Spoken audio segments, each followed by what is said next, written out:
You ask Tiger to calculate. This deals with linear inequalities with one unknown. The final result is x greater than -4/3 greater than -11/3. Let's solve it step by step. Swap sides.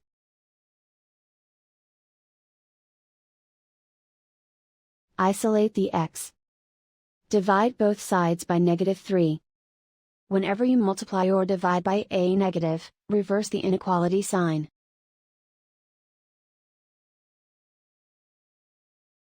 Cancel out the negatives.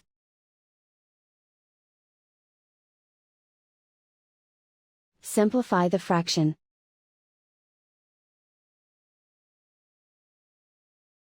Move the negative sign from the denominator to the numerator.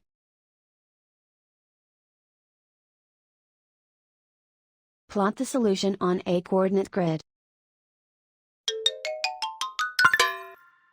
And so the final result is x greater than -4/3 greater than -11/3.